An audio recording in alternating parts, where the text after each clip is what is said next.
Hoje eu tenho eu converso muito com os meus pacientes, que eu chamo de amigos, e eu informo a eles o seguinte: é bom a gente emagrecer rápido, tá?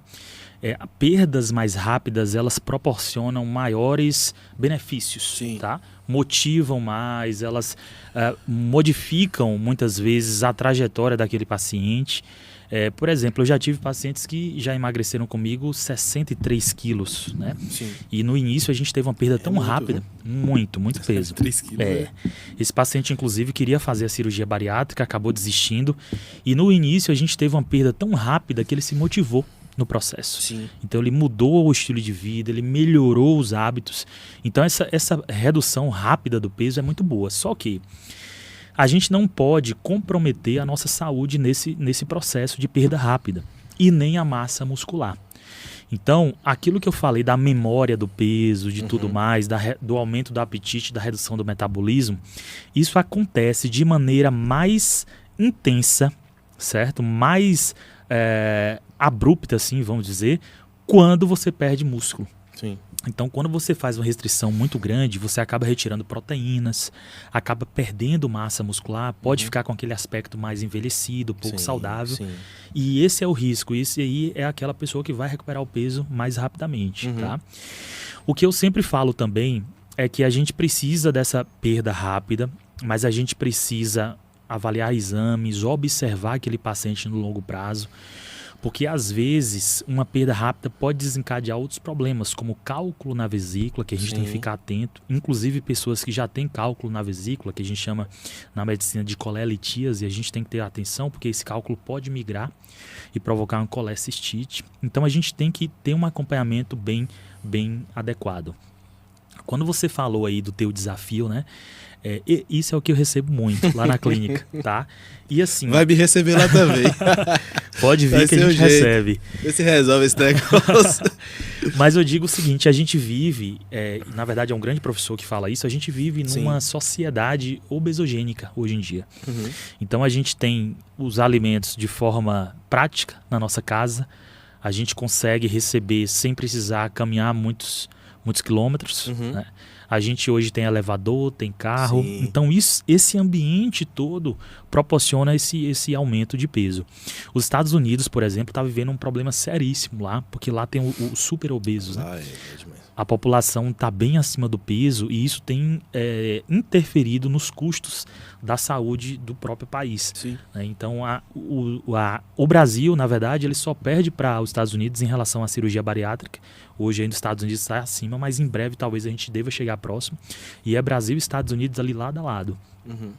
E, inclusive, a gente pode até falar sobre isso depois, a cirurgia bariátrica, que é uma coisa interessante. Mas você falou sobre atividade física, né?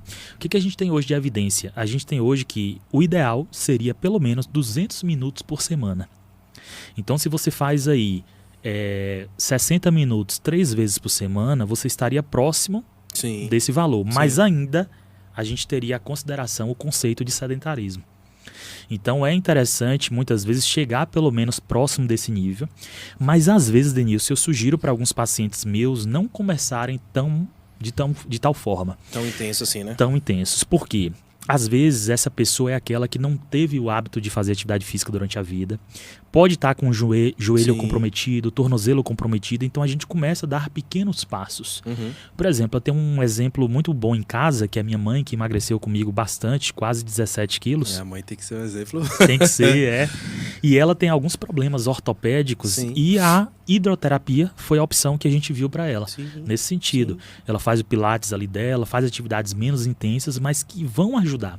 Você sabe que a atividade física ela é mais importante no processo de manutenção do peso do que no processo de emagrecimento em si.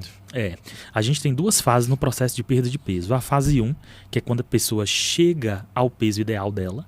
Eu chamo, na verdade, de peso feliz, porque o peso ideal muitas vezes é aquele de acordo com altura e idade e que muitas vezes é muito irreal.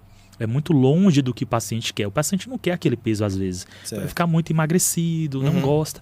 Então eu chamo de peso feliz. Então fase 1, chegar até o peso feliz. A fase 2, eu digo que ela dura meio que para sempre.